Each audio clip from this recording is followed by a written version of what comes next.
Quelle course ce vendredi soir à Vincennes, les amis Turfis, c'est Simon. Bienvenue à vous, j'espère que vous allez bien, que vous êtes bien installés, que vous avez de quoi noter les tuyaux pour le quintet de ce vendredi soir. Une épreuve magnifique sur 2100 mètres avec les cracks des cracks. À l'occasion de ce splendide tournoi, je vous propose, les amis, tout d'abord de mettre le petit pouce sur la vidéo, bien sûr, mais d'étudier tous les partants. Allez, un petit tour d'horizon sur ces chevaux que l'on connaît bien, avec tout d'abord, dans l'ordre du programme, et donc du coup dans l'ordre dans lequel ils seront derrière la voiture de départ, avec le 1 Ampiam et DSM, c'était très bien ces derniers temps avec son numéro 1. Normalement, ça devrait pouvoir bien se passer puisque les grands favoris s'élancent juste à côté. Normalement, Piam DSM, c'est son sport. Il faut en faire grand cas de ce numéro 1 aujourd'hui. J'ai beaucoup aimé ces deux dernières sorties dans les courses références.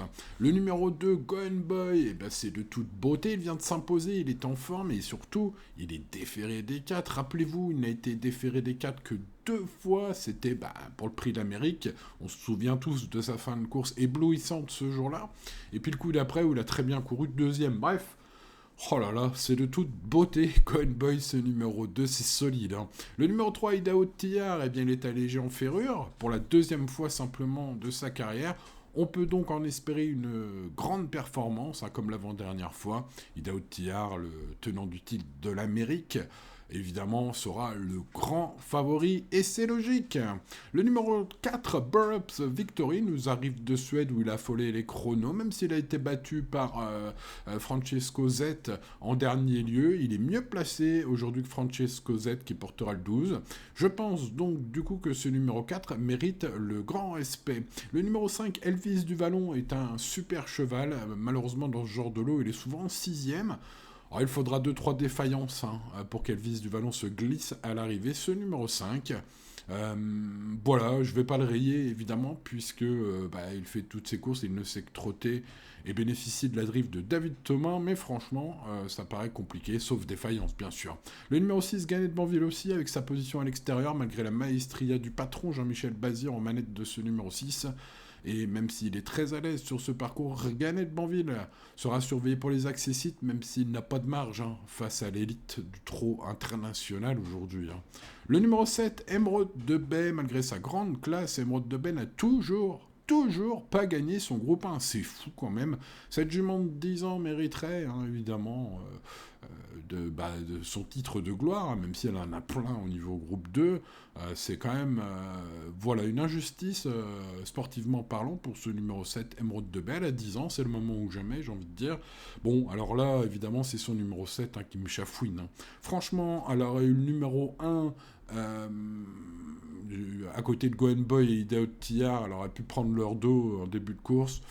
J'aurais même cru qu'elle puisse gagner. Aujourd'hui, ce sera donc pour les places pour ce numéro 7, à mon avis. Inmarosa, le numéro 8, est une super finisseuse. Malheureusement, dans ce genre de lot, en s'élançant à l'extérieur, il faudra un déroulement ultra favorable pour qu'elle place sa pointe finale, qui était très acérée, mais très courte aussi. Le numéro 9, Oracle Tial, est un super cheval. Il s'élance avec la pire position possible derrière l'autostar, sera mené par Björn Goop ce vendredi, c'est-à-dire que ça va être compliqué. Sauf vraiment incroyable forme de Ractiel, qui est quand même un super cheval. Il faut quand même noter qu'avec ce 9, c'est vraiment pas facile. Le numéro 10, Vivid Wildlass, attention, parce que certes, son numéro 10 semble peu enviable, sauf que vous l'aurez calculé, 1, 2, 3, 4, 5, 6, 7, 8, 9, eh bien il se retrouve en deuxième ligne derrière. Derrière qui? Derrière le numéro 1. Bon, du coup, en Piamé DSM, qui devrait pas trop mal démarrer, avec Gwen Boy et Idaho Tillard, on peut imaginer que ce numéro 10 soit dans les bons coups avec Mathieu Abrivard, qui connaît Vincennes comme sa poche. Espérons que ce soit le cas, parce que ce 10, vous le verrez, et je l'ai gardé. On passe au numéro 11, Banderas B, un cheval italien, qui a tout approuvé face à une telle adversité. Là, il a plutôt des bons chronos à Syracuse, dans le Grand Premio d'Edge7. La dernière fois, il a gagné en tongs et en serviette de plage, ce numéro 11. Voilà, un cheval qui peut-être intéresser les amateurs de gros outsiders. Le numéro 12, Francesco Z, je vous en ai parlé avec le 4 Bob Victory. Ce 12 l'a battu, c'était de toute beauté. C'était dans la finale de la Golden Divisionen, du côté de Bergsacker la dernière fois. Alors évidemment, si le chrono, la réduction kilométrique était de toute beauté ce jour-là, là le hic c'est son 12 derrière la voiture. Hein. Néanmoins, c'est un sacré cheval. Le numéro 13, Hookerberry, c'est un sacré cheval évidemment. On rappelle qu'il a déjà gagné le prix d'Amérique. Toujours capable de finish remarqué, même si c'est un peu moins étincelant ces derniers mois, avec un bon parcours. Il peut tout à fait couper une 3, 4, 5e place avec un peu de chance, hein, avec son numéro 13, il va devoir attendre. Ça, il sait faire. Il va devoir finir fort. Ça, il sait faire. Mais pour ce faire, il faut vraiment qu'il soit emmené dans un bon wagon. Ce 13. Voilà, et ben c'est tout. Ils ne sont que 13 au départ, les amis. On les a tous vus. Vous les connaissez tous. Je pense avoir fait un bon tour d'horizon pour la course de ce vendredi soir et bien sûr, évidemment, pour tout l'hiver, puisqu'on va les retrouver dans les plus belles courses de l'hiver à Vincennes, tous ces cracks. Bon, le duel annoncé entre Idaho Tillard le 3 et Go Boy le 2 devrait avoir lieu, pour les raisons susnommées d'allègement de ferrure, notamment, et de position derrière la voiture avantageuse. J'invente rien, ce seront les favoris. Le numéro 1, Piam et DSM, est très bien placé pour filer les premiers, et j'ai beaucoup aimé ces 2 dernières courses. Et enfin, je vous parlais de Vivid Wailas. Oui, il s'élance derrière ces 3 chevaux, du coup, derrière en Piam et DSM. Il pourrait bien avoir les bons avec l'aide de Mathieu Abrivard, qui n'annule son pareil, pour filer et sortir comme un diable au bon moment. En tout cas, c'est ce que j'espère, vu que je l'ai gardé quand même assez haut dans ma sélection, qui ne comporte que 8 chevaux, puisque voilà, il y a peu de partants, et puis l'indice de confiance est bon. Normalement, ça devrait se jouer entre les favoris. Le jeu, ça va être de trouver la grosse cote. J'espère vous aider avec ma sélection 3, 2, 1, 10, 7, 4, 12 et 13.